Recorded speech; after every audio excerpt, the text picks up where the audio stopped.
he stands there. You know what I mean. I have to tell him to go, or he just keeps on standing there. Oh, that's my fault, Lige. I gave him the message to deliver and forgot to tell him specifically to get back to his job when he was through. Baley sighed. The fine wrinkles about his intensely brown eyes grew more pronounced.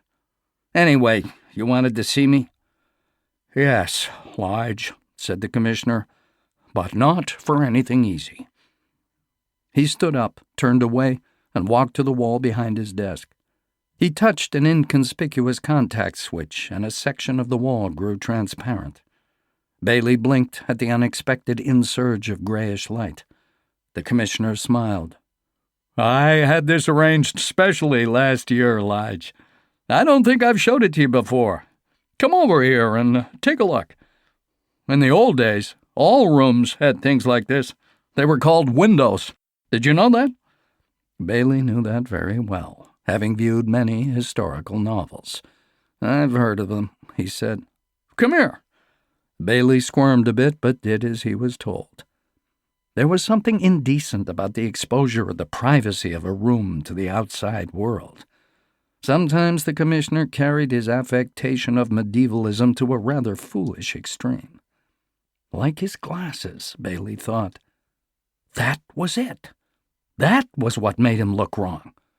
Baley said, Pardon me, Commissioner, but you're wearing new glasses, aren't you? The commissioner stared at him in mild surprise, took off his glasses, looked at them, and then at Baley. Without his glasses, his round face seemed rounder and his chin a trifle more pronounced. He looked vaguer, too, as his eyes failed to focus properly. He said, Yes. He put his glasses back on his nose, then added with real anger, I broke my old ones 3 days ago. What with one thing or another, I wasn't able to replace them till this morning. Lige, those 3 days were hell. On account of the glasses? And other things, too. I'm getting to that. He turned to the window, and so did Baley. With mild shock, Baley realized it was raining. For a minute he was lost in the spectacle of water dropping from the sky, while the commissioner exuded a kind of pride as though the phenomenon were a matter of his own arranging.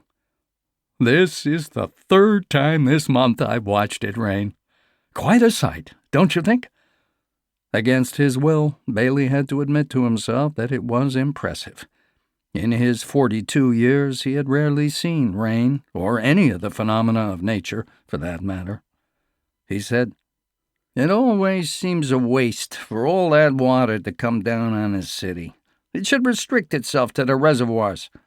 Lige, said the commissioner, you're a modernist. That's your trouble. In medieval times, people lived in the open. I don't mean on the farms only. I mean in the cities, too. Even in New York. When it rained, they didn't think of it as waste. They gloried in it. They lived close to nature. It's healthier, better.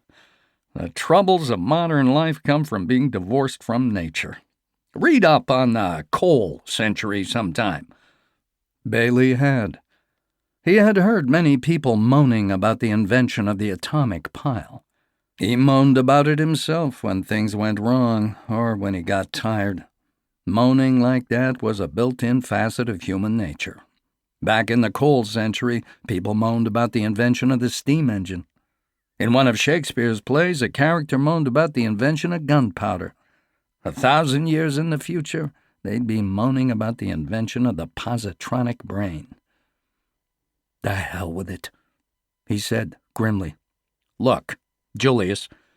It wasn't his habit to get friendly with the commissioner during office hours, however many liges the commissioner threw at him, but something special seemed called for here. Look, Julius, you're talking about everything except what I came in here for, and it's worrying me. What is it? The commissioner said, I'll get to it, Lige. Let me do it my way. It's trouble. Sure.